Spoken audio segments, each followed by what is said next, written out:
Morning everyone, welcome to my YouTube channel success सेरा। दोस्तों, आप सभी का स्वागत है हमारे यूट्यूब चैनल सक्सेस सेरा पे। आज है 1 मई और मैं फिर से लेकर आई हूँ मोस्ट इंपॉर्टेंट करंट अफेयर के क्वेश्चन, जो एग्जाम के पॉइंट ऑफ व्यू से काफी इंपॉर्टेंट है।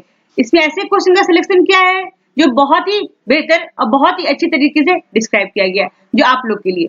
तो चलिए चलते क्वेश्चन पे। उससे पहले जिन लोगों ने अभी तक हमारे चैनल को सब्सक्राइब नहीं किया है तो please subscribe this channel, press the bell icon. सबसे पहले क्वेश्चन को शुरू करने से पहले एक छोटा सा मोटिवेशनल लाइन मेरे सभी दोस्तों के लिए। कहते हैं ना, सपने को देखकर ही मंजिल को हासिल नहीं किया जा सकता। सपने को देखकर ही मंजिल को हासिल नहीं किया जा सकता। सबसे ज्यादा जरूरी है जिंदगी में खुद के लिए कोई लक्ष्य तय करना। जिंदगी तो एक ख्वाब है, वो जिंदगी क्या जिसमें ख्वाब नहीं होते हैं।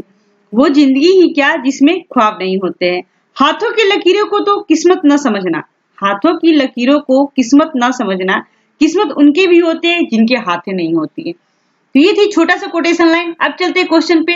आज क्या है? 1 मई है, यानी आज कौन सा दिवस मनाया जाता है? ये सबसे पहले है important day of the question, जो कि मैं हमेशा हर एक क्वेश्चन में आप लोग के लिए लेकर आती हूँ। जैसे एक डे इंपॉर्टेंट होता है और उस डे से क्वेश्चन आपका कंप्लीट हो जाता है। तो यहाँ पे देखते हैं 1 मई से क्या है। अंतरराष्ट्रीय तौर पर मजदूर दिवस मनाने की शुरुआत 1 मई 1886 को की गई थी।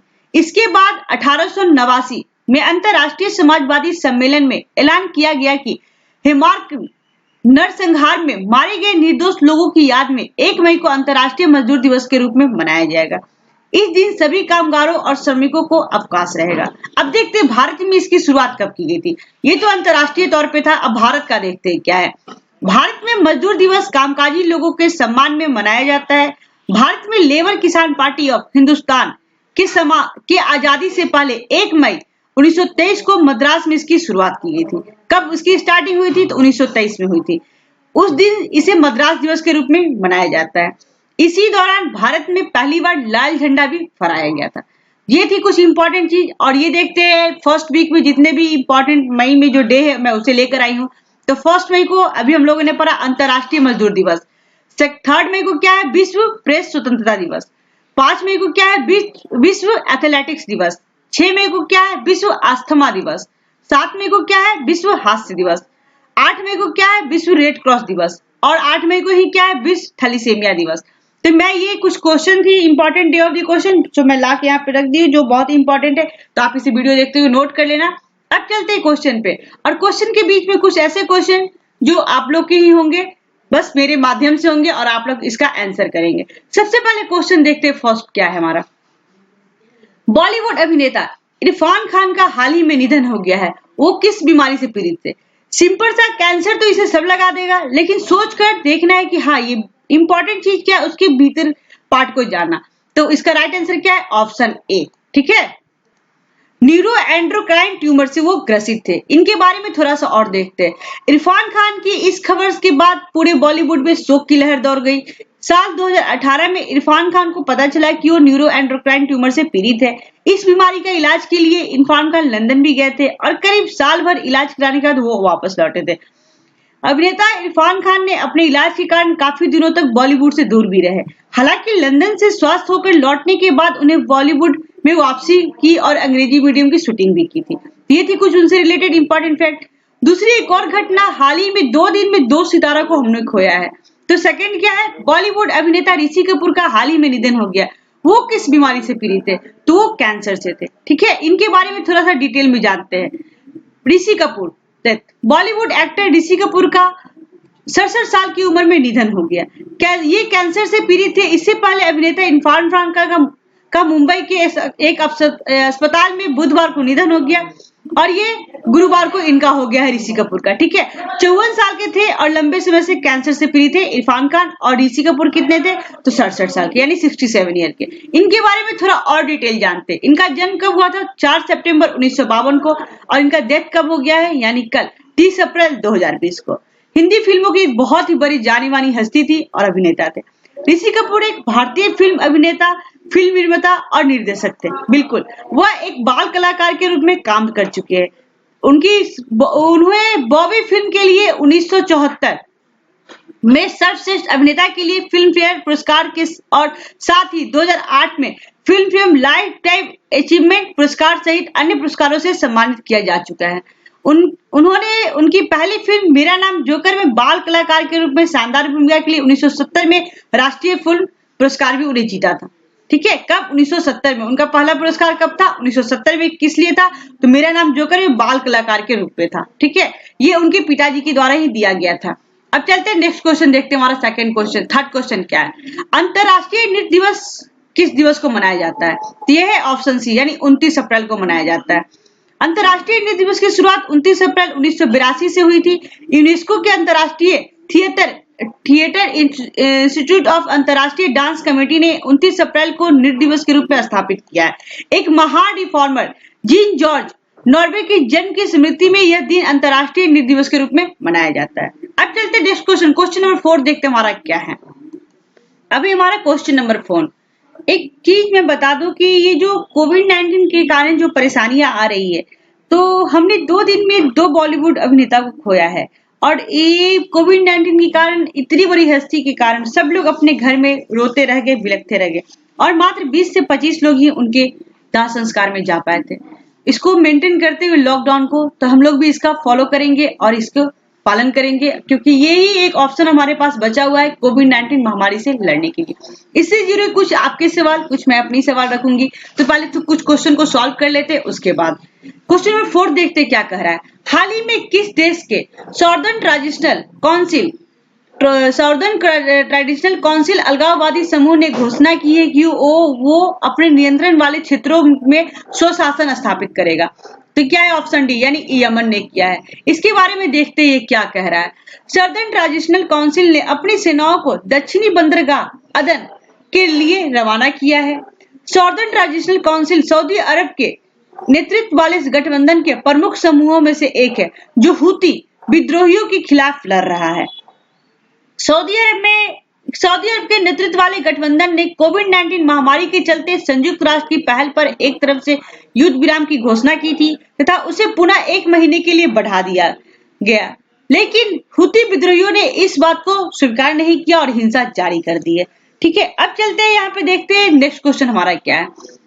हाल ही में किस राज्य सरकार ने जीवन शक्ति योजना नामक एक नई योजना को लॉन्च किया है? तो यह है मध्य प्रदेश ने, यानी ऑप्शन डी ने। अब इसके बारे में देखते हैं ये योजना है क्या।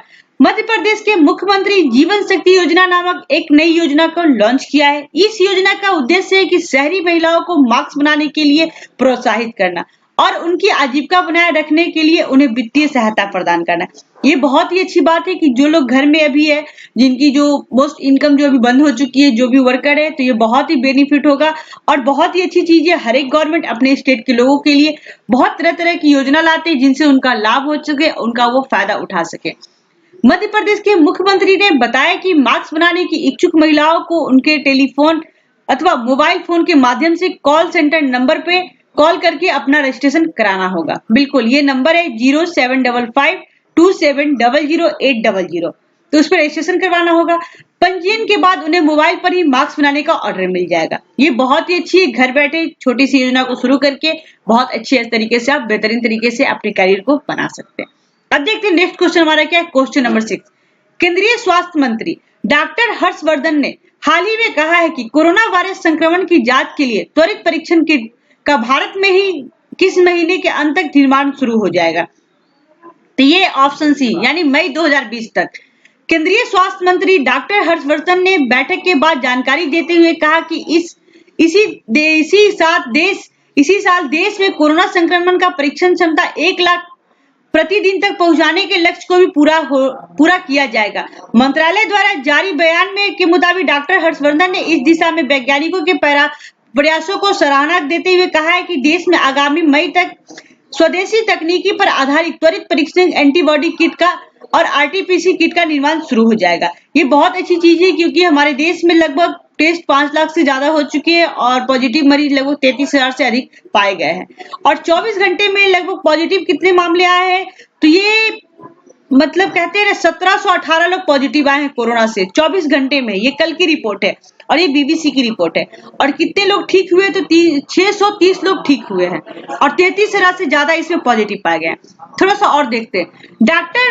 स्वास्थ्य मंत्री डॉक्टर हर्षवर्धन ने समीक्षा के दौरान कहा कि स्वदेशी रैपिड टेस्ट और आरटी-पीसी डायग्नोसिस किट बनाने के मामले में मई 2020 तक हमारा देश आत्मनिर्भर हो जाएगा। इससे क्या होगा, पूरे देश में लोगों की जांच हो पाएगी और इससे हम लोग कोरोना पे विजय पा सकेंगे। अब देखते हैं नेक्स्ट क्वेश्चन हमारा क्या है। क्वेश्चन नंबर 7, एशियाई विकास बैंक यानी एडीबी ने बताया कि उसने कोरोना वायरस महामारी के खिलाफ लड़ाई में मदद के लिए किस देश को लगभग 12,370 करोड़ रुपए की ऋण मंजूरी दी है। तो भारत को दिया है, यानी ऑप्शन बी। थोड़ा सा और इसके बारे में देखते हैं। इस लोन का इस्तेमाल संक्रमण पर काबू पाने, इसे फैलने को रोकने तथा साथ साथ आर्थिक रूप से पिछड़े तबके के लोगों की सामाजिक सुरक्षा के लिए इस्तेमाल किया जाएगा। एडीबी ने प्रेसिडेंट मात्सुंग असाकावा ने कहा कि वह इस अप्रत्याशित चुनौती से निपटने में पूरी तरह भारत सरकार का साथ देगा। कोरोना वायरस का कहर दुनिया के साथ साथ भारत में भी बढ़ता जा रहा है। देश में खतरनाक वायरस के अब कुल लगभग 29,435 मामले हैं, जो कि अब 33,000 हो चुके हैं। खतरनाक वायरस के अब तक कुल मामले 33,435 आ चुके हैं, जो कि बहुत ही डेंजरस है। थोड़ा सा कम हुआ है इसमें रिकॉर्ड में, क्योंकि 25% रिकवर हो रही है इसमें, तो ये थोड़ा पॉजिटिव है। अब देखते हैं नेक्स्ट क्वेश्चन हमारा क्या है। क्वेश्चन नंबर 8, हाल ही में किस राज्य के मुख्यमंत्री ने जगन्नाथ विद्या दीवाने योजना को शुरू की है? तो है आंध्र प्रदेश की। ठीक है, इसके बारे में देखते हैं क्या है। हाल ही में निर्धन छात्रों के लिए आंध्र प्रदेश के मुख्यमंत्री जगनमोहन रेड्डी ने ये योजना शुरू किया है। इस योजना का मुख्य क्या लाभ है, सो देखते हैं। इस योजना के तहत गरीब एवं असहाय छात्रों को द्वारा जमा की गई स्कूल फीस को सरकार द्वारा उनके खातों में वापस की जाएगी। आंध्र प्रदेश के मुख्यमंत्री कौन है? तो जगनमोहन रेड्डी। नेक्स्ट क्वेश्चन देखते हमारा क्या है। क्वेश्चन नंबर 10, हाल ही में किस राज्य ने कोरोना से ठीक होने वाले मरीजों को 2,000 रुपए देने की घोषणा की है? तो आंध्र प्रदेश के द्वारा ये किया गया है। इसके सीएम कौन है? जगनमोहन रेड्डी, जो कांग्रेस पार्टी से है। गवर्नर कौन है? तो विश्वभूषण हरिचंद्र। राजधानी कहाँ है? तो हैदराबाद, जो 10 सालों के लिए राजधानी रहेगी। उसके बाद तक अमरावती शहर को राजधानी का रूप दे दिया जाएगा। वहां पे विधान परिषद सीटें कितनी है? तो 58 है। विधानसभा 176 है। भारतीय संसदीय राज्यसभा कितनी है? तो 11 है। अब चलते हैं नेक्स्ट क्वेश्चन पर। नेक्स्ट क्वेश्चन हमारा 10वां, जो लास्ट क्वेश्चन है। उसके बाद कुछ क्वेश्चन आपके और हमारे। हाल ही में पीटर्सबर्ग जलवायु संवाद के 11वें सत्र का भारत का प्रतिनिधित्व किसने किया है? तो ये प्रकाश जावड़ेकर ने किया। इनके बारे में थोड़ा सा और अच्छे से देख लेते हैं।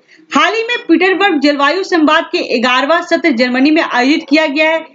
वीडियो कॉन्फ्रेंस के जरिए संपन्न हुई इस बैठक में भारत की ओर से वन जलवायु परिवर्तन मंत्री प्रकाश जावड़ेकर ने भाग लिया है। जर्मनी के बारे में थोड़ा सा डिटेल जानते हैं। जर्मनी की राजधानी कहाँ है? तो बर्लिन है। वहां का मुद्रा क्या है? तो यूरो है। वहां के राष्ट्रपति कौन है? तो फ्रैंक वाल्टर स्टाइनमायर। ठीक है, और वहां की जो चांसलर है, वाइस चांसलर कौन है? एंजेला मर्केल है। तो ये थे कुछ आज के 10 क्वेश्चन, इंपॉर्टेंट क्वेश्चन। और कुछ अब चलते हैं। तो उससे पहले जिन लोगों ने टेलीग्राम ग्रुप को ज्वाइन नहीं किया, उसे ज्वाइन कर लेना। एक छोटा सा ऐसे ही मेरा मतलब अपना पॉइंट ऑफ व्यू जो मैं आप लोग के सामने रख रही हूँ कि 1 महीने से भी ज्यादा हो गया है और दुनिया की आबादी अपने घरों में बंद है। ये लॉकडाउन का अर्थ आई थिंक कब पता चला? मेरे सारे सब्सक्राइबर जितने लोग इसे सुन रहे हैं, हमें कमेंट करके जरूर बताना। या इसका मतलब कब पता चला, या कभी हो सकता है 2020 से पहले इसके बारे में हमें अनुभव ही नहीं था कि लॉकडाउन होता क्या है। और अभी लॉकडाउन और कोरोना वायरस दोनों अलग अलग शब्द है, लेकिन अभी दोनों एक साथ चल रहे हैं। और यही वजह है कि हम लोग अपने घरों में कैद है। यानी क्या एक चीज बता सकते हैं कि ये जो कोरोना महामारी है उससे निपटने के लिए लॉकडाउन ही सबसे बेहतरीन उपाय है, या कुछ और? थोड़ा सा और इसकी बाद में जानते हैं, थोड़ा सा और इसमें डिटेल में चलते हैं। जब अतीत का सब को जानते हैं, ठीक है, जब थोड़ा सा दुनिया के इससे पहले चीन का जो वुहान लॉकडाउन हुआ था, दुनिया का पहला शहर था जो कोविड-19 के कारण लॉकडाउन हुआ और 76 दिनों के बाद इसे खत्म कर दिया गया। एक छोटा सा क्वेश्चन है कि क्या कोरोना महामारी से लड़ने के लिए लॉकडाउन ही बहुत ही बेस्ट तरीका है या कोई और ऑप्शन है? जब अतीत का सबब होता है तो कोरोना महामारी का जब भी जिक्र होता है तो ये आता है, एक इतिहास के पन्ने को पलटते हैं और उसमें देखते हैं कि साल 1918 में जब एक क्या कहते हैं एक स्पेनिश फ्लू के नाम से बीमारी आई थी। तो उसमें दुनिया के 5 करोड़ लोग मारे गए थे उस स्पेनिश फ्लू में। उस समय सब लोग क्या था ना, घर में खुद को बंद कर लिया था, और उस समय जो लॉकडाउन हुआ था वही चीज अभी भी हल्के फुल्के से दोहराया जा रहा है। तो उस समय क्या हुआ था, प्रथम विश्व युद्ध समाप्त हुआ था और उसके बाद दुनिया में आधिकारिक सैन्यों की आवाजाही शुरू हो गई थी और 1/3 फ्लू से संक्रमित हो गए थे। तुलना की जा रही है स्पेनिश फ्लू से भी, इसकी तुलना की जा रही है किसकी, कोरोना वायरस की। तब लोगों ने अपने परिवार में अपने आप को बंधक बना लिया था और लंबे समय लॉकडाउन के बाद कोविड-19 के खिलाफ लॉकडाउन के अलावा कोई ऑप्शन नहीं नजर आ रहा है। आई थिंक यही एक चैन है लॉकडाउन, जिससे हम लोग कोविड-19 पे विजय पा सकते हैं। ठीक है, अब थोड़ा सा देखते हैं बिहार का डाटा क्या है। अभी तक बिहार और यूपी, मेरे पास कुछ ऐसे डाटा मैंने कलेक्ट किया है जो मैं आप लोगों को बता पाऊंगी। तो बिहार में लगभग अभी 403 पॉजिटिव आए हैं, जिसमें 65 लोग ठीक हो गए हैं और 2 लोगों की मौत हो गई है। ठीक है, उसके बाद देखते हैं उत्तर प्रदेश में 55 लोग, उत्तर प्रदेश में क्या है 2203 लोग पॉजिटिव पाए गए हैं, जिसमें 573 लोग ठीक हो गए और 39 लोगों की मौत हो गई है। वहीं गुजरात में सबसे ज्यादा अधिक संख्या में इसकी पाई गई है, तो 4082 लोग पॉजिटिव पाए गए हैं, जिसमें 584 लोगों की ठीक हुए हैं और 157 लोगों की मौत हो गई है। तो ये थे कुछ आज के क्वेश्चन। तो जिन लोगों ने अभी तक हमारे चैनल को सब्सक्राइब नहीं किया तो please subscribe this channel, press the bell icon. यहाँ पे स्पेशल सीटेट के लिए डेली स्टडी प्लान है जो कि आपको हमारे चैनल पे मिल जाएगी। तो thanks for watching this video, thank you दोस्तों। और अच्छा लगे तो इसे सब्सक्राइब करना, लाइक करना और हमें कमेंट करके जरूर बताना कि आज का सेशन हमारा कैसा लगा।